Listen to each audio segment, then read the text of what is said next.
Değerli izləyicilər, videonu bəyənib kanala abunə olun ki, hər kəs son xəbərlərdən anında məlumatlansın. Şəmkirdə baş verən dəhşətli qətlin təfərrüatları məlum olub. Məlumata görə anasını küt alətlə qətlə yetirən Anar Allahverdiyevin psixoloji problemləri olub. Mərhumun yaxınlarının sözlərinə görə hadisə vaxtı evdə Anar Allahverdiyev ilə anası Çiçək Sərdarova ikisi olub. Anar Allahverdiyev Azərbaycan Texnologiya Universitetini bitirib. O işə qəbul olmaq üçün bir neçə dəfə imtahan verib, lakin bütün imtahanlardan kəsilib.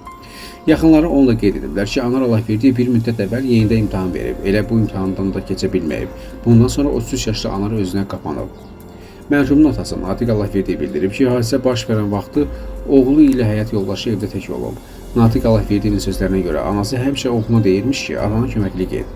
Hadisə baş verən gün də ana övladına eyni sözləri dediyindən mübahisə yaşanıb. Qohumların sözlərinə görə Anar Allahverdiyev anasını qab yuyan zaman qətlə yetirib. Oğlu tərəfindən qətlə yetirilən 66 yaşlı Çiçək Sərdarovanın yaxınları onun çox sakit bir qadın olduğunu bildiriblər. Məlumata görə 66 yaşlı qadın uzun müddət Qaracəmili kənd orta məktəbində Azərbaycan dili və ədəbiyyat müəllimi işləyib. Ötən il isə Çiçək Sərdarova təqaüdə çıxıb. Qeyd edək ki, qətlə yetirilən Çiçək Sərdarovanın 3 oğlu olub. Anasını öldürən 33 yaşlı Anar Allahverdiyev subay olub.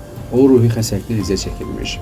Xatırladaq ki, hadisə dünən günorta saatlarında Şəmkir rayonunun Qaracəmili kəndində baş verib. Kənd sakini 33 yaşlı Anar Allahverdiyev küt alətlə 66 yaşlı anası Çiçək Sərdarovanı qətlə yetirib. Faktla bağlı Şəmkir rayon prokurorluğunda araşdırma aparılır.